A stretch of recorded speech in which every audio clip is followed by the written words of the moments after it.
Hello hi అండి, welcome back our channel. నా ఛానల్ని ఎవరైనా ఫస్ట్ టైం చూస్తుంటే ప్లీజ్ లైక్ అండ్ సబ్స్క్రైబ్ చేసుకోండి. ఈరోజు మన తెలంగాణ స్టైల్లో మటన్ కర్రీ ఎలా చేయాలో చూపిస్తానండి. ఫస్ట్ ఉల్లిపాయలు పచ్చిమిరపకాయలు కట్ చేసి పెట్టేసుకున్నారు అత్తయ్య. మటన్ శుభ్రంగా కడిగేసి అందులో అల్లం వెల్లుల్లి పేస్ట్ వేసుకున్నారు, పసుపు వేసుకున్నారు. అది కొంచెం బాగా కలిపి అందులో మన స్పైసీకి తగ్గట్టు కారం వేసుకున్నారు. Next salt వేసుకున్నారండి.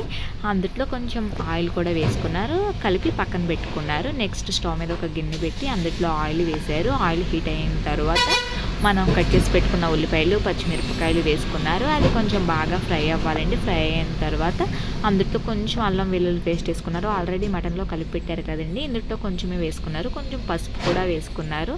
అవి మనకి గోల్డ్ కలర్లోకి వచ్చేసిన తర్వాత మనం మటన్ కలిపి పక్కన పెట్టుకున్నాం కదండి. ఫస్ట్ మటన్ కలిపేసి పెట్టేసుకోవాలి. ఆ మటన్ ఈ ఉల్లిపాయలు ఫ్రై అయిన తర్వాత ఇందులో వేసేసారు. వేసేసిన తర్వాత ఇది కూడా కొంచెం బాగా ఫ్రై అవ్వాలండి. మటన్ ఉడుకుతుంది కదా, అందులో ఉల్లిపాయ ముక్కలు మటన్ కూడా వేసాక బాగా ఉడకాలండి. అది కొంచెం ఉడుకుతుంది.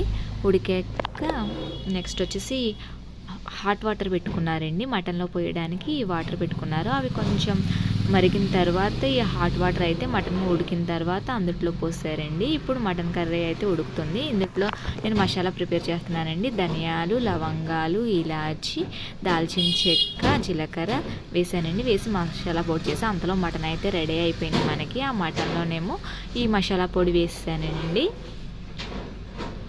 ఇప్పుడు కొంచెం ఉడికిన తర్వాత మసాలా వేసి కొంచెం ఉడికిన తర్వాత మనం కూర దించేసి పక్కన పెట్టుకోవడమేనండి. కొంచెం కొత్తిమీర వేసుకోండి.